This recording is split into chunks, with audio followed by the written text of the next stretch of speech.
can go ahead, Brandon. Okay, Coach, I know we talked to you late last week with the bye week. I know you said you gave the guys a couple of days off. Can you just kind of update where you are today and how did the guys come back after this past weekend? Yeah, guys had a couple of days just kind of catch their breath. Still had treatment and those types of things in the facility. Guys were great this morning. Typical game week Monday for us, and we'll come back later tonight and kind of get our normal down install and get ready to go. Guys are excited.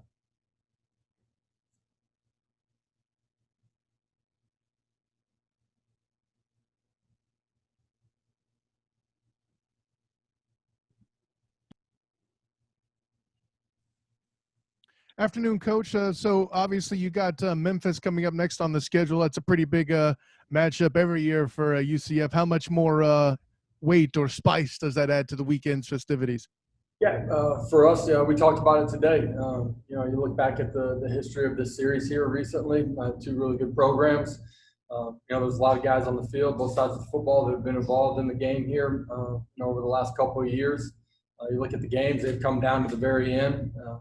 You got prepared to put yourself in position to make the play that makes the difference in the ball game, and every play is that play. So have great urgency in the way we prepare on the field in our meeting rooms, and realize that you're going to play in a highly contested football game, and enjoy the opportunity of going back out on the road and playing in somebody else's venue. Coach, through the work you guys did last week during the bye, obviously today, and then through the rest of this week, how confident are you that the pre-snap issues that you guys have had in the last couple of weeks will not be as much of an issue this week against Memphis? We've done some things to alleviate that. We've worked on it. We did that the week before too. Things didn't work out the right way, but I feel like we're putting our kids in the right position. Feel like they're focused and ready to correct those problems. Those are things that we can control. We got to be on the right side of it this Saturday. You can't play from behind the chains. Josh, do you guys have any update on Trey Nixon or Marlon Williams and their status for this week? Don't have an update on those guys here. Hopefully will as the week unfolds.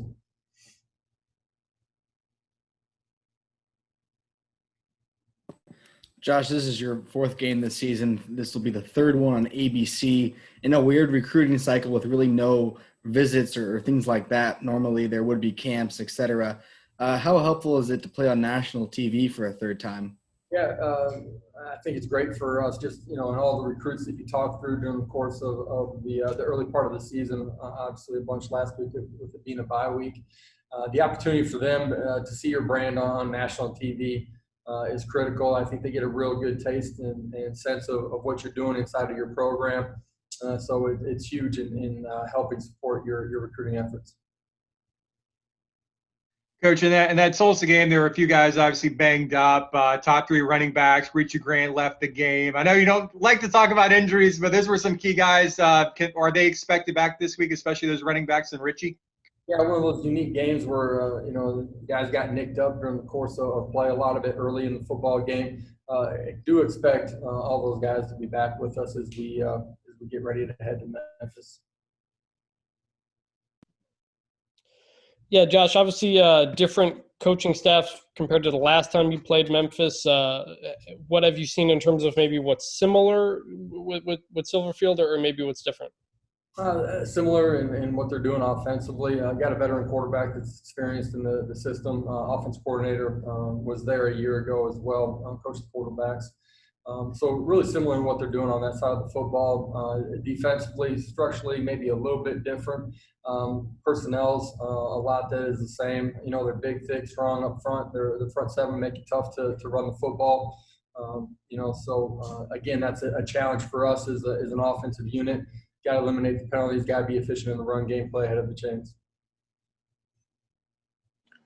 Josh, what kind of development have you seen from a receiver like Jacob Harris? I mean, a guy who's able to step up with his size and build, maybe to help you guys outside on the perimeter.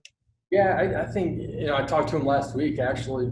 He asked that question and just talked to him about how proud I am, just how much he's grown as a player from year to year.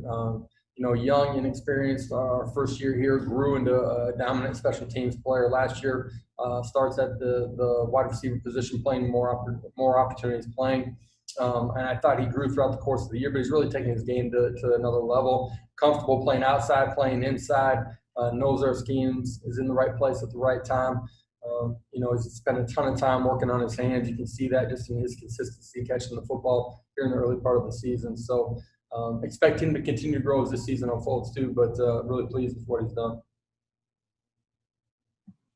Josh, you've got a group of kids that's not used to losing. They've kind of had this bad taste in their mouth a little bit longer because of this bye week. What have you seen from the team's attitude as you get ready to try to get that bad taste out of your mouth this weekend?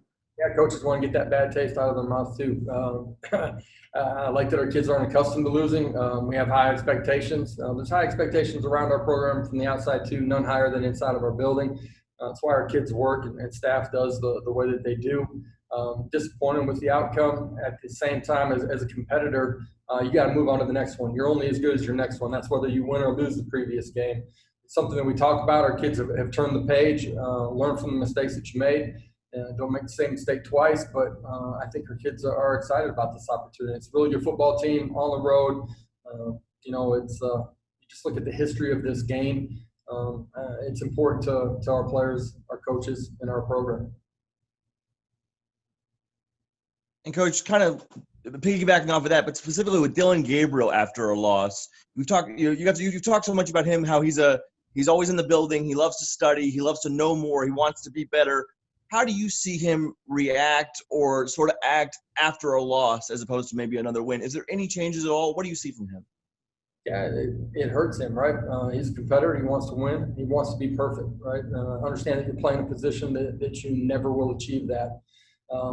I think for him, the opportunity to learn and grow from it, but to move on too. I think that's really important for him. I think that's, maybe a difference from a year ago. It's his understanding of what we're doing, what happened, and the ability to move on and turn the next page and prepare in a great way.